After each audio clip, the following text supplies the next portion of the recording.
নমস্কার, আমি অন্তরা। আমি পাটনাতে থাকি। আর আমার 36 বছর বয়স। আমার দুটো ছোট ছোট বাচ্চা, 3 বছরের যমজ বাচ্চা বেশি আছে।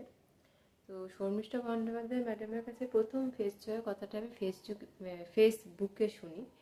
ফেস যোগা জিনিসটা বাস্তবিকে কি আমার কোনো ধারণা ছিল না।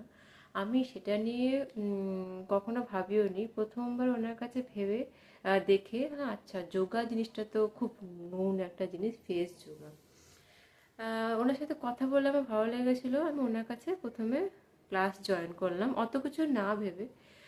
আমি ভাবতাম যে আসলে অনেকজনের লোকের মুখে অনেক হয়তো অনেক কিছু, আমি সেভাবে মুখে অ্যাসিমেট্রি বা বিকৃতি জিনিসটা কি সেটা সম্বন্ধে আমার কোনো ধারণা সঠিক অর্থে ছিল না।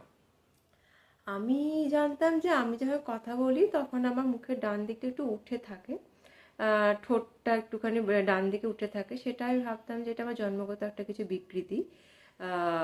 ক্লাস করতে করতে বুঝতে পারলাম যে সেটা শুরু হয়েছে বেসিক্যালি আমার আইব্রোস থেকে। আইব্রোটা একটু নিচু, এটা একটু উঁচু। সেটা কিছু একটা আমার দৈনন্দিন জীবনযাপনের কিছু একটা জিনিসের জন্য আস্তে আস্তে প্রথমে অল্প শুরু হয়েছে, আস্তে আস্তে সেটা বেড়েছে। হ্যাঁ, এই জায়গাটা বোঝা যায় যে এখানে একটু নিচু, এখানে একটু উঁচু। মানে এই যে এইখানটা নেমে আসছে বলে সেটা আটকানোর জন্য এ উঠছে, এ নামছে, ব্যাপারটা যে পুরো জিনিসটা একটু আনইভেন ব্যাপারটা চলে আসছে। তো পার্লার টার্লার গেলে এটা খুব কমন জিনিস। অনেকে দেখবে হয়তো বলে থাকে যে তোমার আইব্রোটা, আমাকে যেমন বলতো তোমার আইব্রোটা একটু নিচু আর একটু উপরে। আমাদের কি আর করা যাবে, নিচু আর উপরে সেটাকে ঠিক হওয়া, সে তো ওরকমই। কিন্তু জানা গেল সেটা ঠিক করা যায়, সেটা ঠিক করা খুব সহজ। একটু সময় লাগে সেটা করতে, খুব একটা কঠিন অসম্ভব কিছু নয়। সারাদিনে 10 থেকে 15 মিনিট ডেডিকেটেড যদি কেউ দেয়, যেমন দুটো বাচ্চা এবং অফিস সামলে সেই 10-15 মিনিট দেওয়াটা আমার খুব কঠিন হয়ে যায় দেওয়া। তবু যখন নিজের মুখে আমি কিছু পরিবর্তন কনসিস্টেন্ট ওয়েতে দেখতে পাচ্ছি, এবং যেটা আমার ফেস যোগা থেকে উপলব্ধি, অনেক জিনিস হয়তো আমরা ভেবে, মানে আমি অন্তত ভেবে ঢুকিনি যে এইগুলো আমি হয়তো পেতে পারি, সেগুলোও পেয়েছি। যেমন আমার থাইরয়েডটা বেশ কমে গেছে। সত্যি কথা বলতে ফেস যোগাতে কমে যায় কি না সেটা এখনো পর্যন্ত আমি হয়তো পুরোপুরি শিওর নয়, কিন্তু আমার কমেছে, মানে বেশ কমেছে। আমি খুব খুশি সেটার জন্য।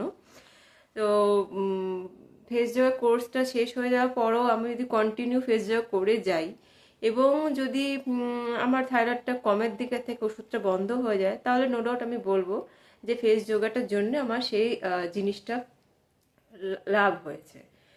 এখন আর আমি যেটা পজিটিভ ফেস যোগা থেকে দেখেছি, যেমন এই যে গলাতে ভাঁজ পড়ে অনেকের, আমার যে ভাঁজ অনেকটা পড়ে সেটা আমি সেভাবে কখনো লক্ষ্য করিনি। ম্যাডামের ক্লাস করতে করতে ওনার গলাটা দেখলাম বেশ শাঁখের মতো সুন্দর একটা গলা, কোনো ভাঁজ নেই। বুঝলাম যে আচ্ছা এইখানে একটা ফল্ট ব্যাপারটা থাকছে, সেটাকে সমাধান করা যায়। ফেস যোগাতে নিজের মুখের ত্রুটি বিচ্যুতিগুলো যেটুকু যা রিকভার করা সেগুলো তো রিকভার হয়। ওভারঅল ফেসটা গ্লো করে। অন্তত ফেস যোগা থেকে আমার এটুকু উপলব্ধি, আমি অন্তত ফেসিয়াল করার জন্য পার্লারে গিয়ে টাকা তো অন্তত দেবো না, সেটা আমি নিশ্চিত।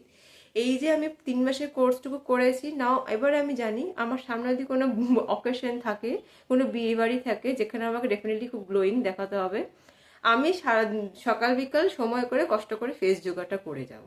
আমি পার্লারে যাব না। মেকআপ, বেসিক মেকআপ করলে নিজের স্কিনটা যদি গ্লোয়িং থাকে না, ভেতর থেকে গ্লোটা যদি বেরিয়ে আসে, যেটা আমি রিয়েলাইজ করছি ফেস যোগার পর থেকে, মুখটা গ্লো করছে জিনিসটা, সেটা ভেতর থেকে যদি গ্লোটা বেরিয়ে আসে, মানে মেকআপ করা বা ওই জিনিসটা খুব একটা জরুরি হয় না।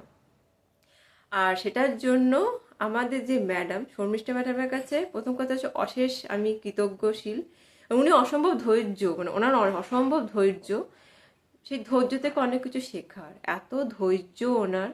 এবং প্রত্যেককে শেখানোর ব্যাপারে যে তুমি ক্লাসটা ঠিক করে করতে পারছো কিনা, প্রত্যেকটা পস্টার ঠিকঠাক করে তুলতে পারছো কিনা, তুমি আমাকে বলো।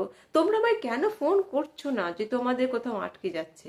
মানে আমরা শিখতে পাচ্ছি, আমাদের গরজটা থেকে ওনার অনেক বেশি গরজ। অ্যাজ এ শিক্ষিকা হিসাবে ওনার অনেক বেশি রেসপন্সিবিলিটি যে প্রত্যেকে ঠিকঠাক করে শিখছে কিনা, এবং কোর্সটা শেষ হয়ে যাওয়ার পরেও নিজেরা স্বাবলম্বীভাবে পশ্চাৎগুলো কন্টিনিউ করতে পারবে কিনা সেটা নিয়েও উনি যথেষ্ট ধৈর্যশীল। উনি বারবার বারংবার বলে যাচ্ছেন তোমরা খাতায় লিখে যাও, মানে কিভাবে করলে আমরা আগামী 1 বছর 2 বছর 5 বছর পরও যে হয়তো যে প্রবলেমগুলো এখন প্রমিনেন্ট নয়, কিন্তু ফিউচারে যদি সেই প্রবলেমগুলো দেখা যেতে শুরু করে, যেমন সাপোজ আমার হয়তো এই মুহূর্তে ড্রুপি আইলিডস নেই, বা গালটা ঝুঁকে পড়া, এই ব্যাপারগুলো হয়তো নেই। হ্যাঁ, কিন্তু হ্যাঁ 5 বছর পর যদি আমার এই প্রবলেমগুলো স্টার্ট হতে শুরু করে, তখন আমি ডেফিনেটলি জানি যে আমাকে কি করতে হবে, কি করলে সেগুলোকে আমি রিজলভ করব, বা সেই জিনিসগুলোকে এই হওয়া থেকে এগিয়ে জিনিসটাকে পিছিয়ে দিতে পারবো। এই ড্রুপি আইস বা যে জিনিসগুলো সেগুলো আমি পিছিয়ে দিতে পারবো, সেটা আমি জানি এখন। তো ম্যাডামের জন্য আমি ভীষণ ভীষণ থ্যাংক ইউ বলবো, মানে I am always grateful to her.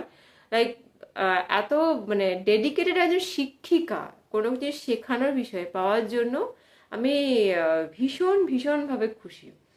Thank you.